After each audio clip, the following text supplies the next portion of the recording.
A step in the right direction for the Minnesota Wild, but ultimately 0-3 on the season after a 6-3 loss to the Colorado Avalanche.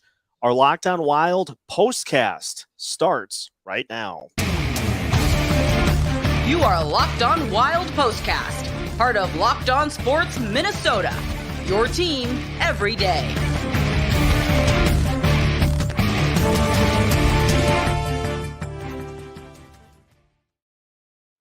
Welcome to another Locked On Wild postcast as the Minnesota Wild fall 6-3 to the Colorado Avalanche. Seth Topal joined by Kevin Gorg. And Kevin, progress, some steps forward by this team. We saw a much better effort in front of the goalies tonight, but in Filip Gustavsson's case, some rough goals given up. So let's just start right there.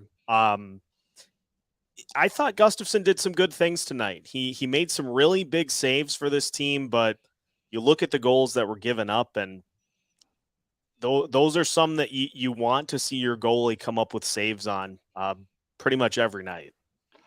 Yeah, the backbreaker for me was the Rantanen goal. You know, it's I know it's tough. I played the position, and those bouncing pucks from center ice can really be tricky. But to give up that rebound, and of course, you know, one of the elite goal scorers in the league is going to clean that up every single time. It's deflating for a hockey team. We talked about it a little bit during our broadcast tonight, but you know, teams feed off the goaltender in all situations. And when teams are going through a tough stretch, which the Wild are to start the year, those types of goals just are a killer. And it's haunted them the first couple of games. I agree. Gustavsson was by far tonight out there playing the best game a Wild goaltender has all season.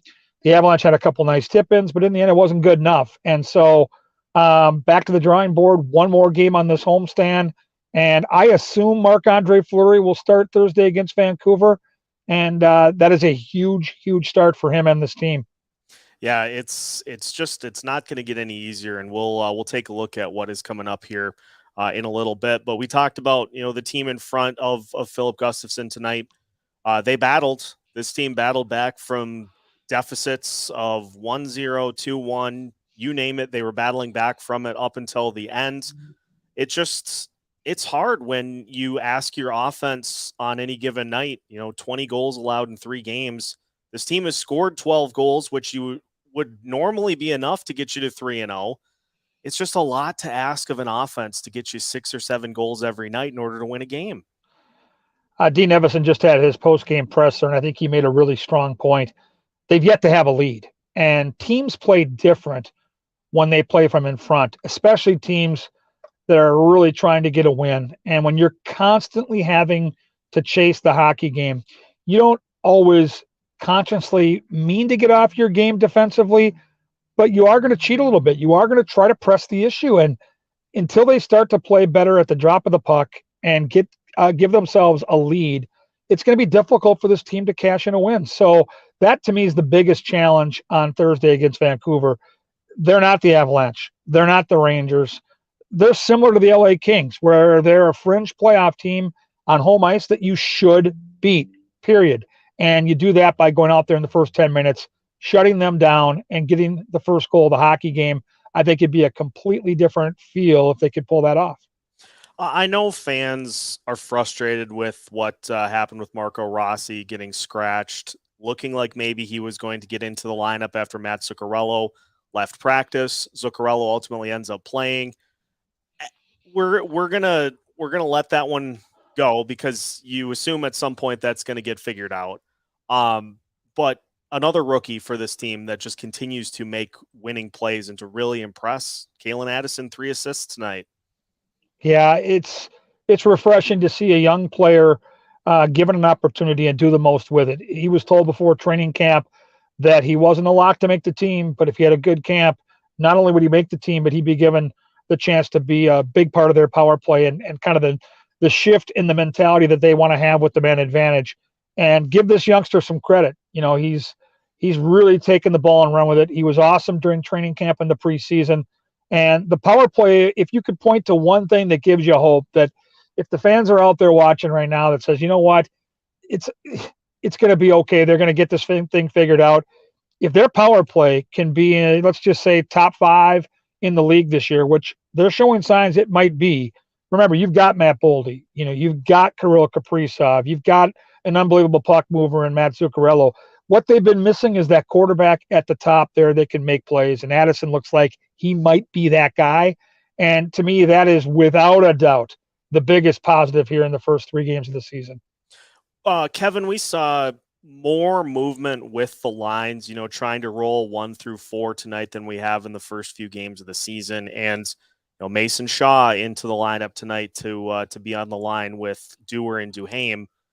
Those guys 1 through 4, again, offensively, that does not seem to be an issue for this team at all. It's just, not only do we need to see from the defensemen at times better defensive effort, but those forward lines too got to do their job when the other team has the puck, trying to prevent it from getting towards the net.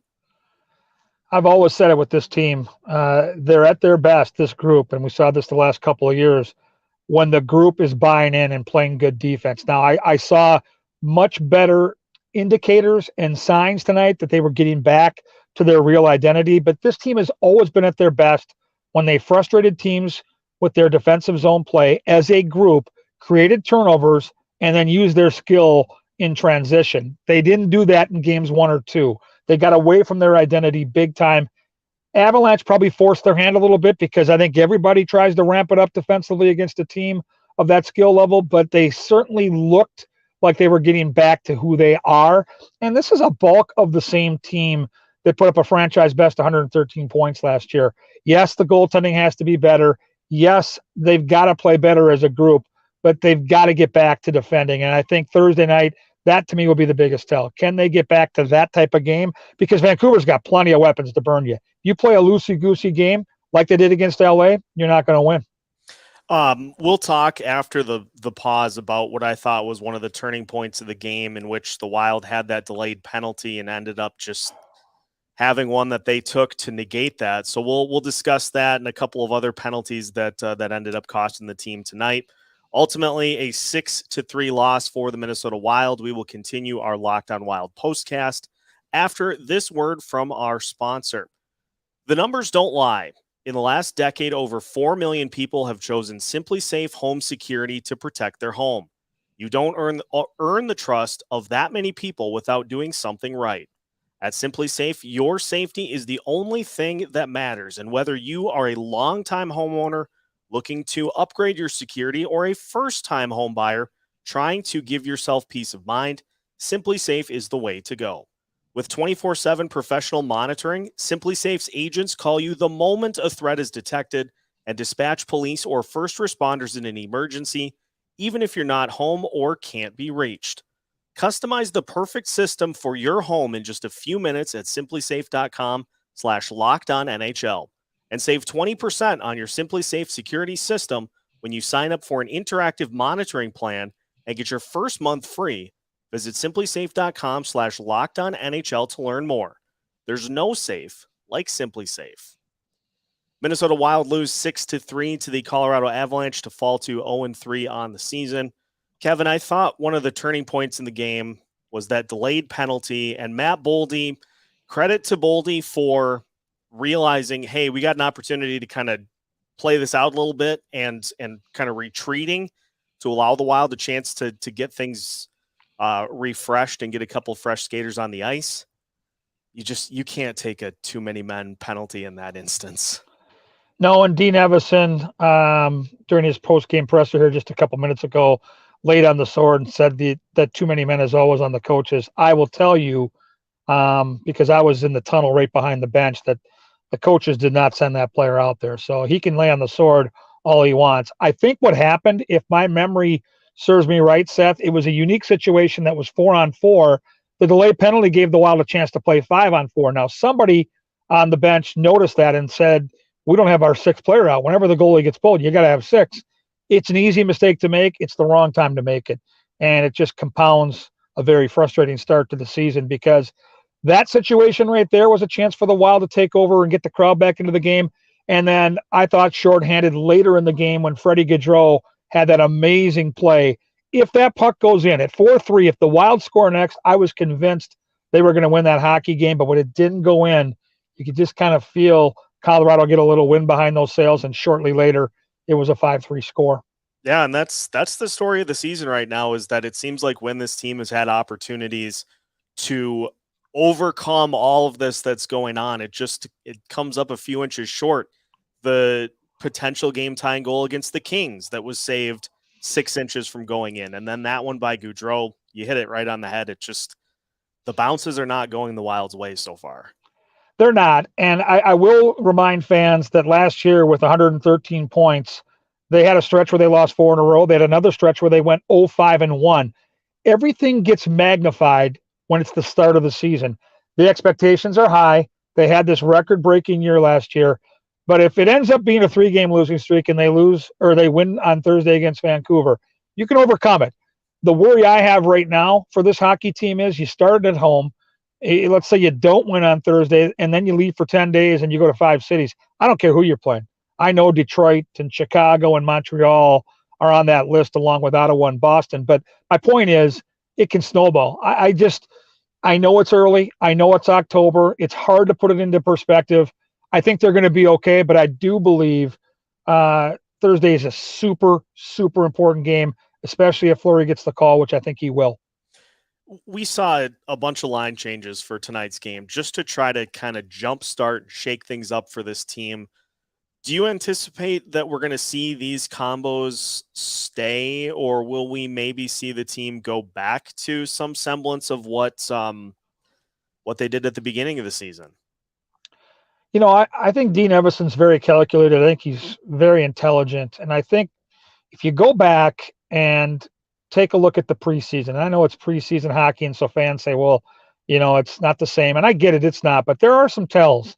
You know, you saw the play of Calen Addison. You also saw Marco Rossi at one point late in the preseason play in between Zuccarello and Kaprizov. Now, I'm not saying that's going to happen in the early part of this season, but I don't think that was done just for the sake of it, just to have a little fun. What Marco Rossi can bring to this team is great vision and great puck movement. And that does tie pretty well into what those two guys do. I think at some point he ends up there. I don't know when. I know Wild fans are panicking on the other side of the ledger because he was scratched tonight, but I do think they're going to give him an opportunity on that line at some point because of his skill set.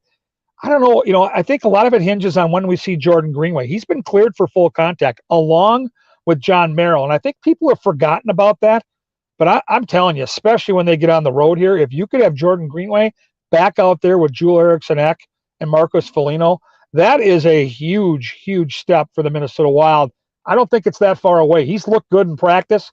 They haven't given us the exact timing, but once you're cleared for full contact, that runway gets pretty wide open, and both are ready to help. And both are big, both are strong, and both could make an impact to give this team a little jolt. And certainly they need one right now. Yeah, you bring up a great point, because I think a lot of times Jordan Greenway's value to this team gets undersold because he doesn't score a lot of goals or this or that. You want a good indicator as to the value of him on this team, just look at what's happened over the first 3 games of the year. Yeah, when that line's together, it's a different hockey team. I remember last year we marveled at how few times they gave up a goal. I think for one stretch there, they had gone over a month without giving up a goal 5-on-5, and they're out there every night against the opposition's very best. And so when you have a shutdown line that you can use, and you're Dean Evason, that gives you a chance to spread things out a little bit on the offensive side of the puck. They haven't had that yet. And again, that's no disrespect to the guys that have played with them, but they've got something magical almost when those three are together. That impact of Greenway returning, and I would not be surprised if we saw him in the next week, could really help this team. I don't know if Hartman goes back in between those top two. I think that's a nice nookie blankie to have because you know it's going to work. I thought tonight was fine. I thought Jost looked great. I thought they had some moments, and he's got the skill set to do it. I'll be very curious, to be honest. I think a lot does hinge on when we see Jordan Greenway. But the nice thing is with this team right now, you've got depth, you've got options, and I just think everybody needs to take a deep breath and realize that we have 79 hockey games left, and I don't think that the first 3 games are any real indicator of who this team is. I hate to pull from the playbook of Aaron Rodgers, but RELAX. It's hard too, because like you said, it's the beginning of the season. You want to see the team get off to a good start and really set the tone for what's to come for the entire season. But at the end of the day, like you said, 3 games out of 82. Plenty of time to turn it around. And I think it's easy, right now because we have a hockey fan base here that knows the game to look at the numbers. And the numbers are kind of scary. I mean, they have given up 20 goals in 3 games. That's just under 7 a game. So that needs to be cleaned up. But as I said a few minutes ago, Seth, if you look at this roster top to bottom, it's really the core of the same team that set those records last year. Now, I get it. There were a handful of guys that had record-breaking years personally, and that was always going to be hard to duplicate, but it's still going to regress back to the mean. And to me, this is still a team that by the end of the year will be in the playoffs. I know the goaltending has not been good, but I think Marc-Andre Fleury is a hell of a lot better than we've seen. I think he's got a whole nother level to get to. And I cannot emphasize enough the importance of that game on Thursday. I expect him to be in goal, and I expect him to play a very good game. That will be the next opportunity for the Wild to pick up their first win of the season. So make sure to tune in after the game for our recap with these Locked On Wild postcasts. Kevin, thank you as always for the time. Always enjoy getting a chance to chat, win or lose, after Wild games. And we will see if the Wild can pick up that first win on Thursday. For listeners, make sure you're following along with Locked On Wild and Locked On Sports Minnesota so that you don't miss out on a thing from your favorite Minnesota hockey team. And we are keeping you up to date with new episodes of Locked On Wild every Monday through Friday as part of the Locked On Sports Podcast Network.